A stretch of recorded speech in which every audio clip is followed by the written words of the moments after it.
에, 제가 말하지 않더라도 이 눈부신 봄날입니다. 이런 자리에서 다시 만나게 되어 감사하고 다행스럽게 생각합니다. 왜냐하면은 이런 기회가 우리 생애에서 늘 주어진 것은 아닙니다.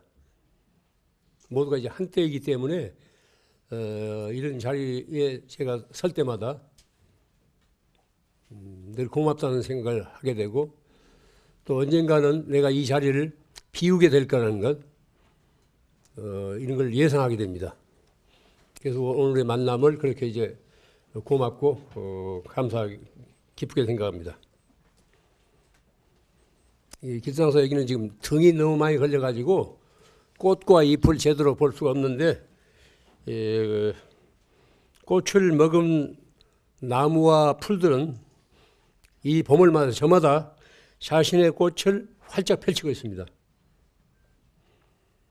나무는 또 처음 잎을 피울 때는 각자 자기 특성에 맞는 특성을 마음껏, 기량을 마음껏 발휘하면서 자기 빛깔을 내뿜습니다.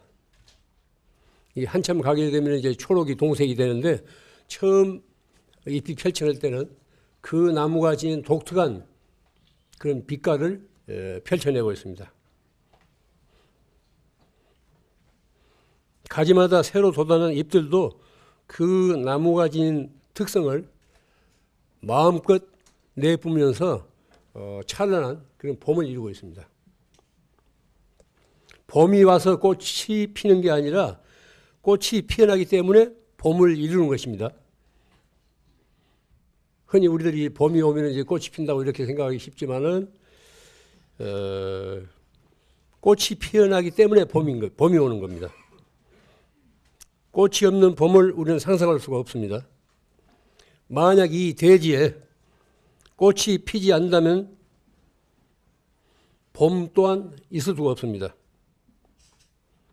지구의 미래를 걱정하는 사람들은 침묵의 봄을 두려워합니다. 요즘처럼 세계가 과소비로 치달린다면 언젠가는 침묵의 봄이 올 거라는 거예요.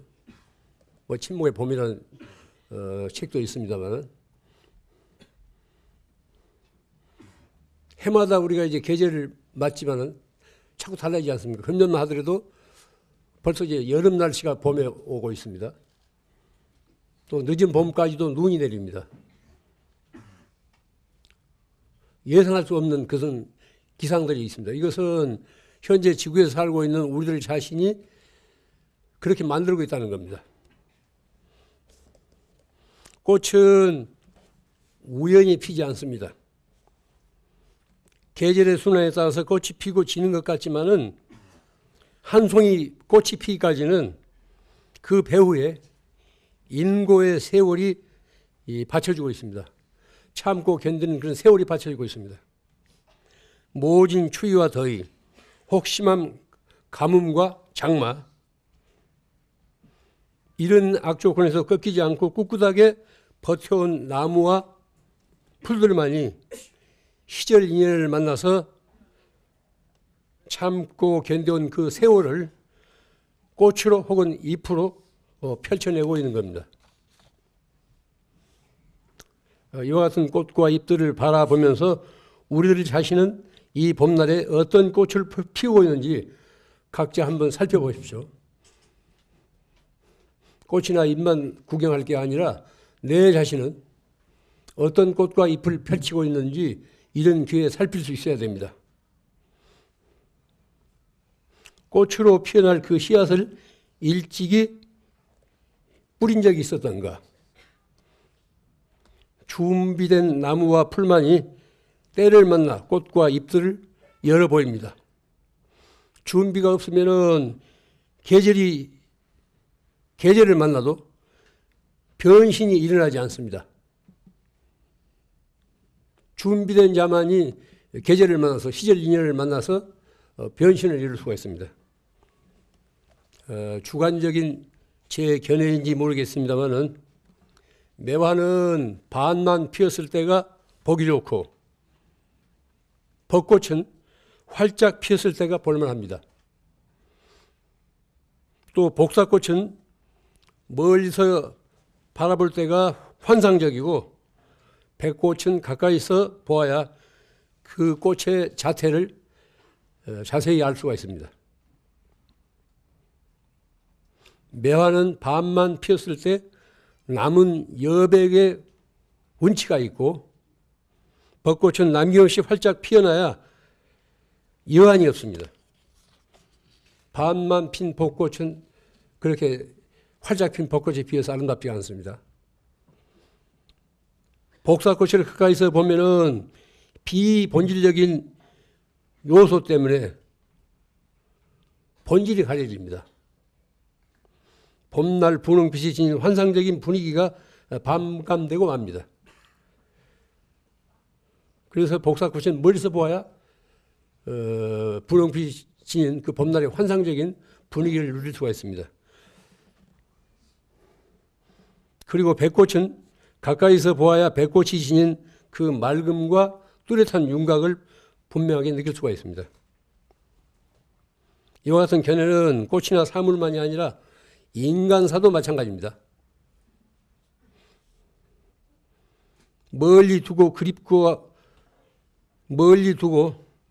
그리워하는 그런 사이가 좋을 때가 있고 때로는 마주 앉아 회포를 풀어야 정다워지기도 합니다. 아무리 좋은 친구 사이라 할지라도 늘 한테 엉켜 있으면은 이내 범석해지고 시들어지게 마련입니다. 때로는 그립고 아쉬움이 받쳐주어야 그 우정이 시들지 않습니다.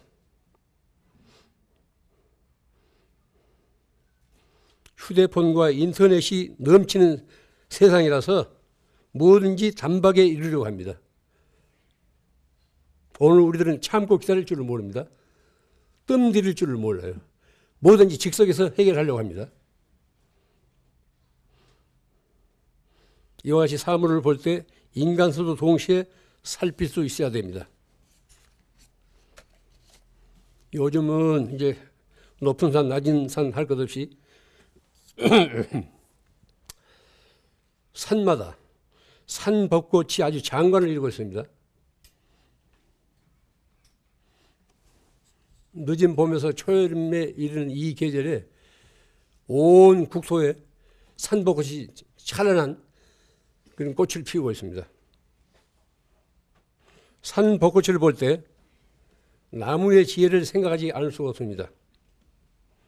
그리고 자연의 조화와 신비 앞에 숙연해지기까지 합니다.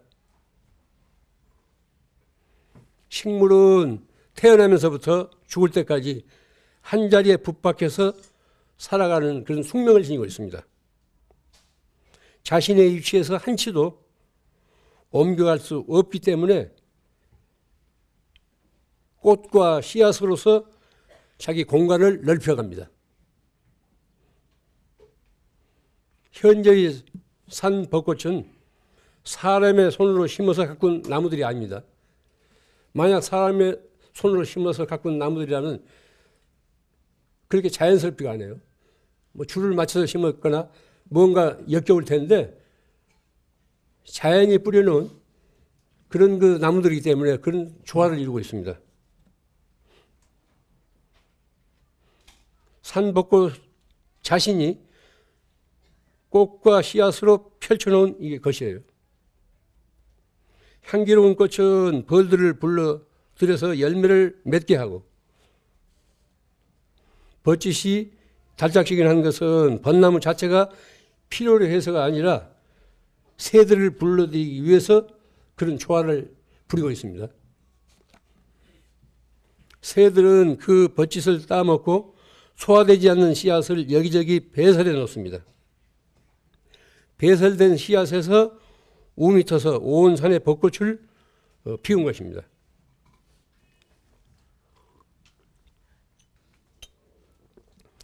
여기 자연에 조화와 신비가 있습니다. 이와 같은 식물의 지혜를 우리들은 배울 수 있어야 됩니다. 이것 또한 이 봄날의 은혜라고 할 수 있습니다. 불자들이 습관적으로 가장 많이 외우는 천수경이 있죠. 천수경. 절에 무슨 의식이 있을 때마다 천수경, 뭐 반야심경 빼놓지 않고 외우지 않습니까? 뜻을 생각하면서 외우면 참 좋은 법문인데 건성으로 따라 모두 외우는 그런 폐단이 있습니다. 천수경 도량찬, 도량을 찬탄하는 대목에 이런 구절이 있습니다. 도량 청정 무하의 삼보천령 광차지. 도량이 맑고 깨끗해서 더러움이 없으면은 불법승 삼보와 천룡팔부 신장이 이 도량에 오신다. 뭐 이런 뜻이에요. 더 줄여서 말한다면 청정 도량이는 도량신이 상주한다는 뜻입니다.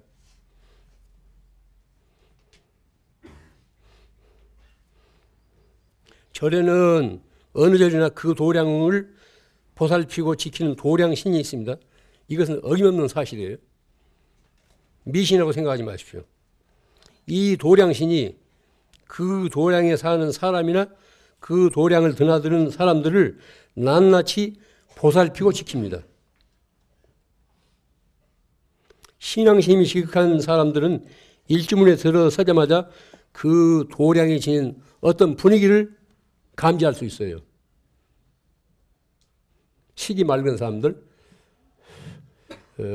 정신이 맑고 투명한 사람들은 어떤 절이든지 그 도량에 들어서자마자 그 절 나름의 어떤 분위기라든가 어떤 신성성을 감지할 수가 있습니다.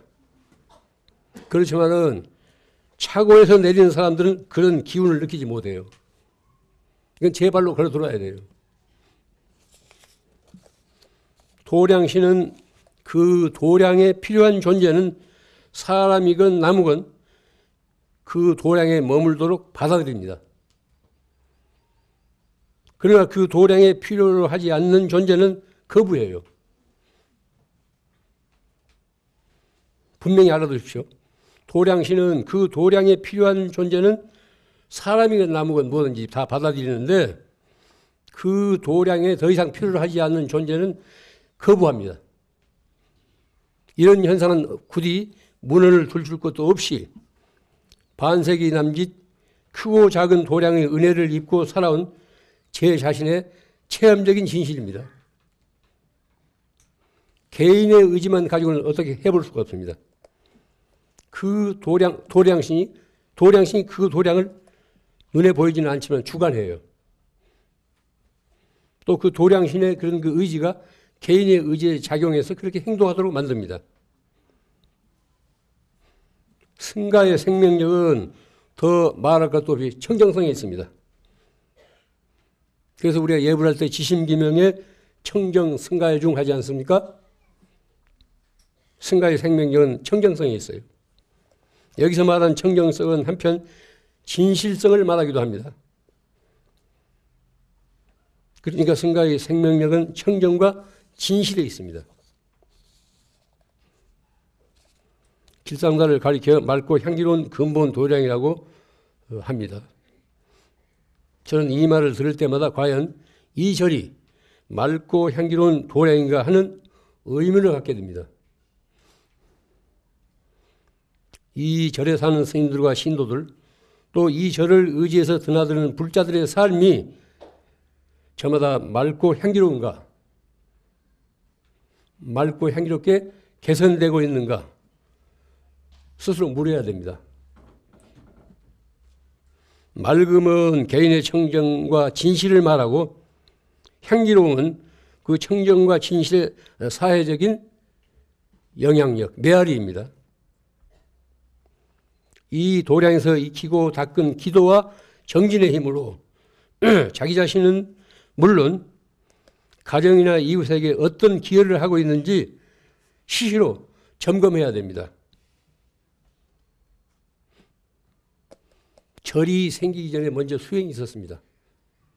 절이 생기고 나서 수행이 있었다는 게 아닙니다. 절이 생기기 이전에 수행이 있었어요.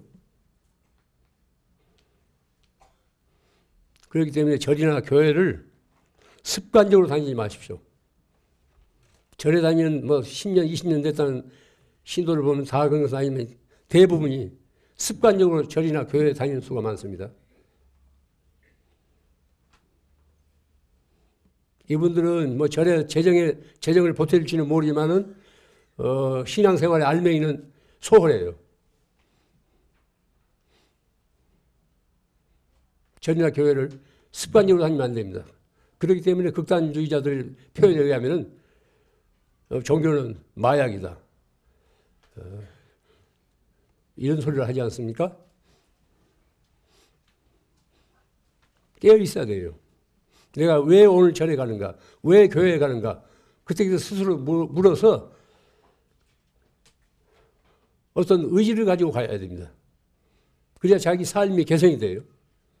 삶은 개선되지 않고 어떤 행사에만 참여한다고 해서 그 절의 신자든 그 교회의 신자가 될 수 있는 것은 아닙니다. 분명히 알아두십시오. 무엇 때문에 내가 절에 나가는지, 무엇 때문에 내가 교회에 나가는지 그때 냉엄하게 물어야 됩니다. 그렇지 않으면 일상적인 타성에 젖어가지고 신앙생활을 하지 않는 사람들보다도 훨씬 어리석은 짓을 할 수가 있습니다.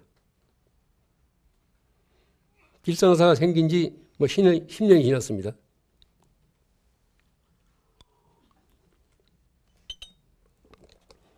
그동안 여러 불자들의 신심과 정성으로 현재와 같은 절이 됐습니다. 그러나 진정한 도량은 눈에 보이는 건물만으로 이루어지지 않습니다. 건물은 다 한때 있다가 없어지는 거예요.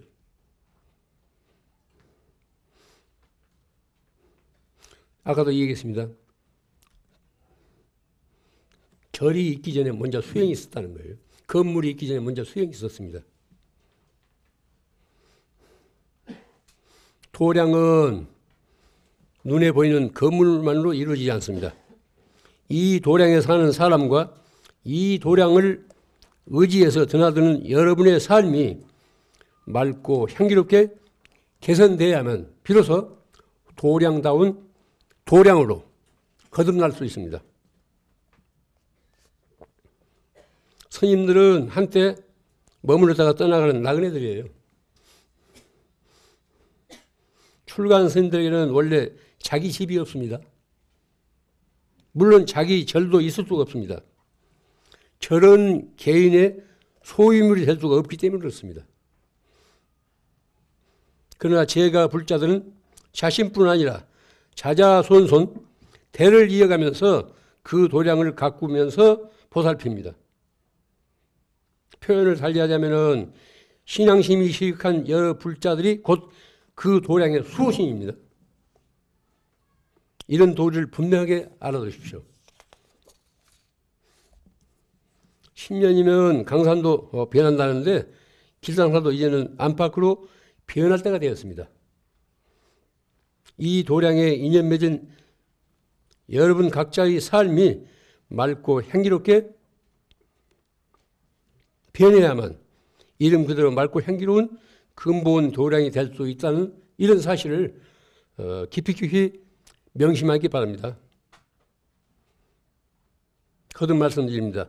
제가 불자들이 승가에 귀한 것은 그 청정성 때문입니다. 청정성이 승가의 생명력입니다.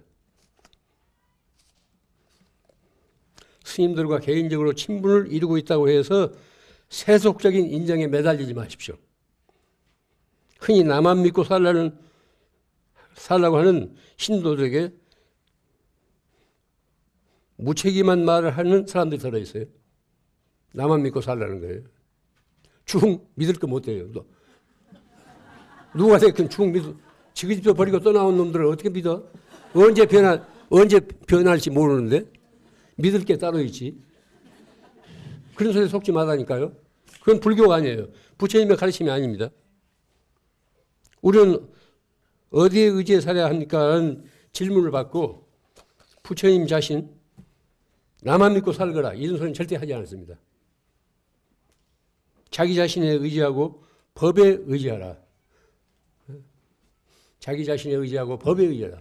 자기 법기. 자기 자신을 등불 삼고 법을 등불 삼으라. 여기서 법이라는 것이 진리예요. 자기 자신에 의지하고 진리에 의지하라. 자기 자신을 등불 삼고 진리를 등불 삼으라. 자귀, 법귀, 자등명, 법등명 이런 교훈입니다. 그 밖의 것은 다 허상이에요. 여기에 불교에 참 면목이 있습니다. 냉혹한 것 같지만 사실이에요. 다른 건 다 허상입니다. 우리가 의지하고 기댈 것은 자기 자신, 본질적인 자아예요. 자기 자신과 진리밖에 없다는 거예요. 자기 자신을 등불 삼고 진리를 등불 삼으라는 거예요.